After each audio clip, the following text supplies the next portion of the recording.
De nombreux chercheurs se lancent dans l'étude des causes des conflits. Ils collectent des données dans les pays touchés par les guerres civiles et les génocides afin de déterminer les facteurs menant à ces violences. Leurs conclusions ont pour ambition d'alerter afin d'empêcher le déclenchement de conflits. Le XXe siècle est la période durant laquelle le monde a vu se développer et s'étendre la démocratie. À l'heure actuelle, près de 60% des pays du monde sont démocratiques. Les citoyens vivant en démocratie sont plus heureux, plus riches, mieux éduqués et ont généralement une espérance de vie plus longue que les personnes qui vivent dans des dictatures. Le Polity Score, ou indice politique d'une nation, est un indicateur permettant de mesurer à quel point un pays est démocratique ou autocratique au cours d'une année donnée. Il s'agit d'une échelle de 21 points allant de -10, le plus autocratique, à +10, le plus démocratique. Entre ces deux extrêmes, nous trouvons les anocraties, que l'on nomme aussi régimes illibéraux ou régimes hybrides. Selon les études, ce ne sont pas les pays les plus pauvres qui sont les plus exposés au risque de conflit, ni les pays les plus inégalitaires, ni les plus ethniquement ou religieusement hétérogènes, ni même les plus répressifs. La zone d'anocratie est celle qui est le plus à risque dans le déclenchement des guerres civiles et plus particulièrement entre -1 et +1 dans le Polity Score. De plus, une brusque inflexion d'un pays dans cet indicateur, soit vers plus de démocratie, soit au contraire vers un régime plus autoritaire, est signe d'une instabilité qui favorise le déclenchement d'une guerre civile.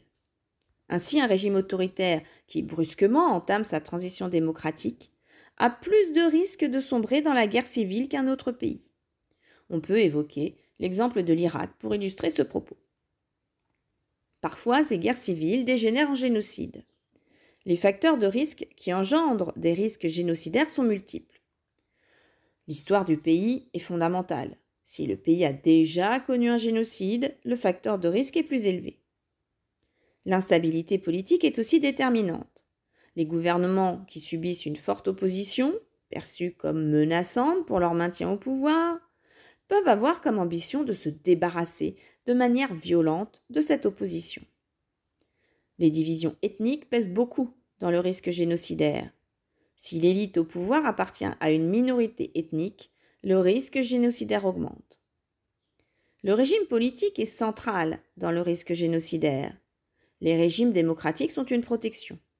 En effet, les autocraties sont 3 fois plus susceptibles de commettre des génocides que les pays pleinement ou partiellement démocratiques. L'ouverture sur la mondialisation rentre aussi en ligne de compte.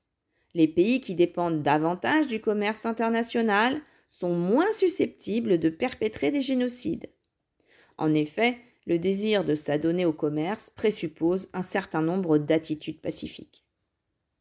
Le développement d'une idéologie d'exclusion est un facteur de risque majeur. Les idéologies d'exclusion comprennent le marxisme, l'islamisme, l'anticommunisme militariste, ainsi que les formes de nationalisme qui diabolisent des adversaires ethniques ou religieux. Cette liste nous permet de répertorier son opposé, c'est-à-dire les facteurs qui sont considérés comme déterminants pour le maintien de la paix. Un gouvernement stable, un régime démocratique, l'ouverture au commerce, et des philosophies dominantes humanistes qui placent les intérêts des individus au-dessus des querelles partisanes. Le cheminement vers un génocide peut durer plusieurs années, mais les études menées soulignent qu'à chaque fois, les mêmes étapes sont observées et dans le même ordre. Il y a tout d'abord l'étape de la classification. Le groupe identitaire au pouvoir commence à souligner les différences existantes au sein des citoyens du pays. L'étape suivante est la discrimination, dans laquelle le groupe dominant supprime les droits de certains citoyens au travers de la loi. On trouve ensuite la déshumanisation. Le groupe au pouvoir vise la minorité discriminée et utilise des termes péjoratifs ou des comparaisons animalières pour évoquer le groupe discriminé. S'ensuit l'étape de l'organisation, dans laquelle le groupe dominant commence à constituer une milice tout en planifiant l'éradication des populations discriminées. L'étape suivante est celle de la polarisation. La propagande du groupe dominant s'intensifie et diabolise le groupe discriminé. Les relations entre les deux groupes sont découragées, voire interdites. Les membres modérés du groupe dominant sont incarcérés ou assassinés. La sixième étape est celle de la préparation. Le groupe dominant constitue une armée. En parallèle, les leaders endoctrinent la population dominante en créant un sentiment de peur. Le groupe discriminé est présenté comme une menace existentielle pour le groupe dominé. Le discours est le suivant. Si nous ne les tuons pas, ils nous tueront. Viennent ensuite la persécution et enfin l'extermination qui marque le début du génocide. Après un génocide, la nécessité d'instaurer une pacification des relations intracommunautaires susceptibles d'instaurer une paix durable dans le pays passe par un devoir de justice. Des tribunaux nationaux peuvent être mis en place, mais le plus souvent, la justice internationale doit intervenir. Sa neutralité doit servir de pont entre les deux communautés. La reconnaissance du statut de victime, la réparation envers les victimes et le travail des historiens sont indispensables à la pacification et à la reprise d'une vie nationale. La Cour internationale de justice, CIJ, est instituée en juin 1945 par la Charte des Nations unies. La CIJ peut trancher des litiges opposant les États entre eux ou les États et les organisations internationales lorsqu'ils concernent l'application du droit international. Elle rend des arrêts sur des sujets variés: les frontières terrestres, les délimitations maritimes, la souveraineté territoriale, le non-recours à la force, les violations du droit humanitaire international, la non-ingérence dans les affaires intérieures des États, les relations diplomatiques, la prise d'otages, le droit d'asile, la nationalité, la tutelle, le droit de passage et les droits économiques. En avril 2023, la CIJ a reçu une demande d'avis consultatif sur les obligations des États à l'égard du changement climatique. Cependant, la CIJ n'est pas un véritable tribunal dans la mesure où elle ne peut juger que des États à condition qu'ils en acceptent la compétence.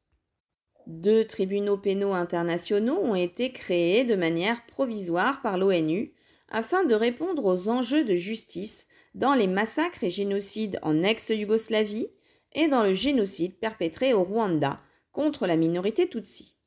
En effet, face au nombre d'accusés et face au statut des responsables, une justice nationale est souvent impossible.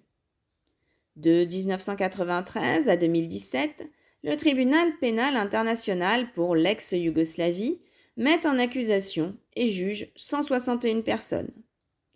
Le TPIY est le premier tribunal international chargé de juger les auteurs de crimes de guerre depuis les tribunaux de Nuremberg et de Tokyo.